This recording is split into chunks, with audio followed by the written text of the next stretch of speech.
വഖഫ് ബോർഡിന്റെ പ്രവർത്തനത്തിന് ഹൈക്കോടതി ഏർപ്പെടുത്തിയ താൽക്കാലിക നിയന്ത്രണത്തിനെതിരെ വഖഫ് ബോർഡ് സമർപ്പിച്ച അപ്പീൽ സുപ്രീംകോടതി തിങ്കളാഴ്ച പരിഗണിക്കുമെന്ന് അറിയിച്ചിരിക്കുന്നു. 2025 നിയമഭേദഗതി പ്രകാരം ബോർഡിൽ മുസ്ലിങ്ങളല്ലാത്ത രണ്ടുപേരെയും ഷിയ വിഭാഗത്തിൽ നിന്നുള്ള ഒരാളെയും ഉൾപ്പെടുത്താത്തതിനെ ചോദ്യം ചെയ്തുകൊണ്ട് assembly of Christian trust services, BJP നേതാവ് ഷോൺ ജോർജ് എന്നിവർ നൽകിയ ഹർജികളുടെ അടിസ്ഥാനത്തിലായിരുന്നു ഹൈക്കോടതി വഖഫ് ബോർഡ് പ്രവർത്തനം താൽക്കാലികമായി മരവിപ്പിച്ചത്. ഹൈക്കോടതി ഈ കേസ് 22-ാം തീയതി വീണ്ടും പരിഗണിക്കാനിരിക്കെയാണ് വഖഫ് ബോർഡ് സുപ്രീം കോടതിയെ സമീപിച്ചത്. ഈ പശ്ചാത്തലത്തിൽ വഖഫ് ബോർഡ് അംഗങ്ങളുടെ നിയമനത്തെ ചോദ്യം ചെയ്ത് സമർപ്പിച്ച ഹർജികൾ പരിഗണിക്കുന്നതിനിടെ സംസ്ഥാന സർക്കാർ ഹൈക്കോടതിയിൽ സ്വീകരിച്ച നിലപാട് ഇതിനകം തന്നെ വലിയ വിവാദമായിട്ടുണ്ട്.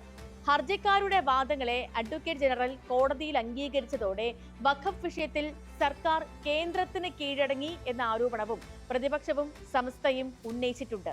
ഈ വിഷയമാണ് ഇന്ന് സ്പോട്ട്ലൈറ്റും പരിശോധിക്കുന്നത്. വഖഫിൽ സർക്കാർ കേന്ദ്രത്തിന് കീഴടങ്ങിയോ? വഖഫ് സ്വത്തുക്കളുടെ വിനിയോഗം, തർക്ക പരിഹാരം, ബോർഡുകളുടെ ഘടന എന്നിവയിൽ വലിയ മാറ്റങ്ങളോടെ കേന്ദ്ര സർക്കാർ കൊണ്ടുവന്ന വഖഫ് ഭേദഗതി ബിൽ 2024 അത് തുടക്കം മുതൽ തന്നെ വിമർശനങ്ങൾ ക്ഷണിച്ചു വരുത്തിയിരുന്നു. നിലവിലെ വഖഫ് നിയമപ്രകാരം ഒരു ഭൂമി വഖഫ് സ്വത്താണോ എന്ന് തീരുമാനിക്കാനുള്ള പരമാധികാരം വഖഫ് ബോർഡിനായിരുന്നു.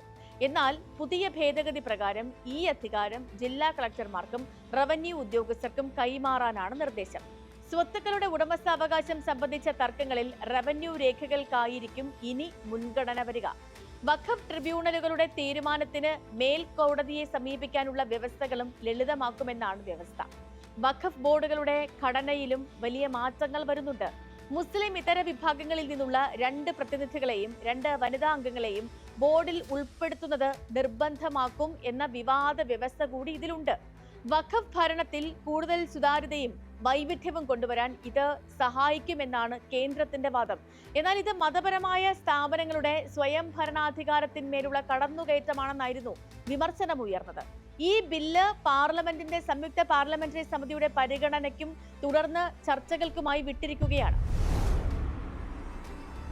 കേന്ദ്ര സർക്കാർ നിർദ്ദേശിച്ച പുതിയ ഭേദഗതി ബിൽ പാർലമെന്റിന്റെ പരിഗണനയിലാണെങ്കിലും വഖഫ് നിയമത്തിൽ വനിതാ പ്രാതിനിധ്യം, വിദഗ്ധരുടെ സാന്നിധ്യം തുടങ്ങിയ ചില നിർണായക ഘടനകൾ നേരത്തെ തന്നെ ബോർഡിലുണ്ട്. വഖഫ് സ്വത്തുക്കളുടെ ദുരുപയോഗം തടയുന്നതിനും ഭരണനിർവഹണത്തിൽ സുതാര്യത ഉറപ്പാക്കുന്നതിനും ബോർഡുകൾ കൃത്യമായി പുനഃസംഘടിപ്പിക്കാൻ കേന്ദ്ര വഖഫ് കൗൺസിൽ സംസ്ഥാനങ്ങൾക്ക് നിർദ്ദേശം നൽകിയിരുന്നു. ഇതനുസരിച്ച് നിലവിലെ ബോർഡിൽ ഇത്തരം നിയമപരമായ പ്രാതിനിധ്യങ്ങൾ പൂർണ്ണമല്ലെന്നാണ് ഹൈക്കോടതിയിൽ ഹർജി നൽകിയ BJP നേതാവ് Shone George, assembly of Christian trust services തുടങ്ങിയവർ വാദിക്കുന്നത്. വഖഫ് ബോർഡ് നിയമനം കേന്ദ്ര വഖഫ് നിയമ ഭേദഗതി പ്രകാരമുള്ള മാനദണ്ഡങ്ങൾ അനുസരിച്ചല്ലെന്ന ഹർജിക്കാരുടെ വാദങ്ങളെ അഡ്വക്കേറ്റ് ജനറൽ കോടതിയിൽ അംഗീകരിച്ചു എന്നതാണ് ഇപ്പോൾ ഉയരുന്ന വാദം. UDF സർക്കാർ കേന്ദ്ര നിയമം അനുസരിച്ച് ബോർഡ് പുനഃസംഘടിപ്പിക്കാമെന്ന് ഹൈക്കോടതിയിൽ പറഞ്ഞതോടെ സുപ്രീം കോടതിയിൽ ഭേദഗതിയെ എതിർക്കാൻ കഴിഞ്ഞേക്കില്ല എന്നുള്ളതാണ് ഉയരുന്ന ആശങ്ക. അതേസമയം തന്നെ പുനഃസംഘടിപ്പിക്കാമെന്നല്ല, വഖഫ് ബോർഡിന്റെ പ്രവർത്തനം പരിശോധിക്കണമെന്നാണ് അഡ്വക്കേറ്റ് ജനറൽ ഹൈക്കോടതി അറിയിച്ചത് എന്ന് പറഞ്ഞ് മുസ്ലിം ലീഗ് AGയുടെ നടപടിയെ ന്യായീകരിക്കുന്നുണ്ട്. ഏതായാലും ഈ നിലപാടോടെയാണ് വഖഫ് ബോർഡ് പ്രവർത്തനം താൽക്കാലികമായി മരവിപ്പിക്കാൻ ഹൈക്കോടതി ഉത്തരവായത്.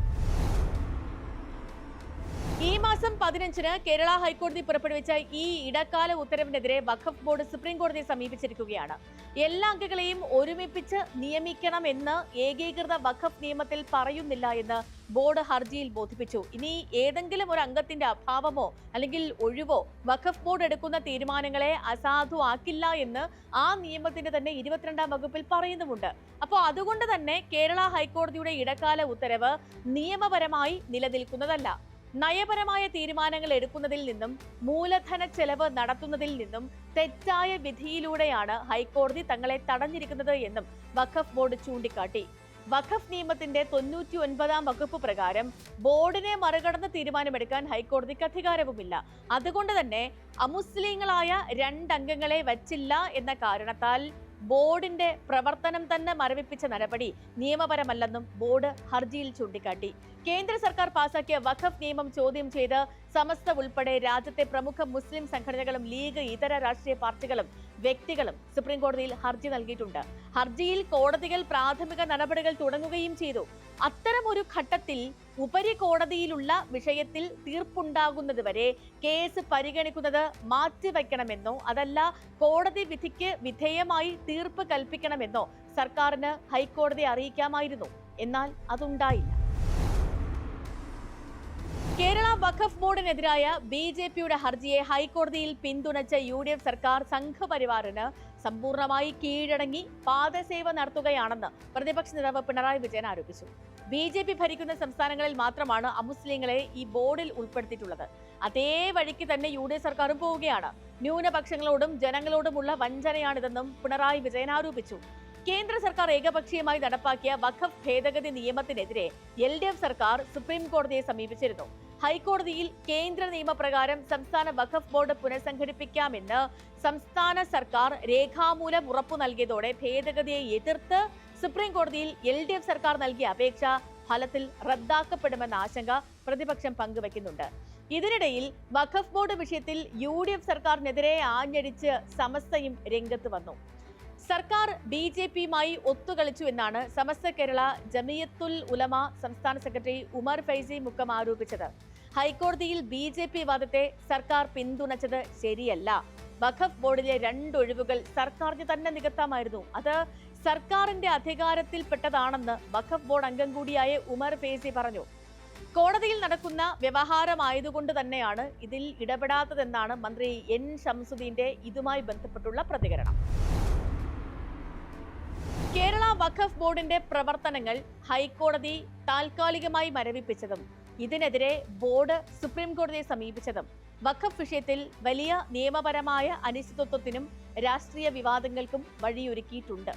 കേന്ദ്ര വഖഫ് ഭേദഗതി നിയമത്തെ ചൊല്ലിയുള്ള ദേശീയതലത്തിലെ നിയമയുദ്ധം നിലനിൽക്കെ സംസ്ഥാന സർക്കാർ ഹൈക്കോടതിയിൽ സ്വീകരിച്ച നിലപാടുകൾ പ്രതിപക്ഷത്തിന്റെയും വിവിധ മുസ്ലിം സംഘടനകളുടെയും ശക്തമായ പ്രതിഷേധത്തിന് ഇടയാക്കിയിട്ടുണ്ട്. ഭരണഘടനാപരമായ സവിശേഷ സാഹചര്യം നിലനിൽക്കെ ഈ തർക്കത്തിന് അന്തിമ തീർപ്പ് കൽപ്പിക്കാൻ സുപ്രീം കോടതിയുടെ വരാനിരിക്കുന്ന ഇടപെടലുകൾ നിർണായകമാകും. ഈ നിരീക്ഷണത്തോടുകൂടി ഇന്നത്തെ സ്പോട്ട്ലൈറ്റ് പൂർണ്ണമാവുകയാണ്. നാളെ മറ്റൊരു വിഷയമായി വീണ്ടും ഇതേ സമയം.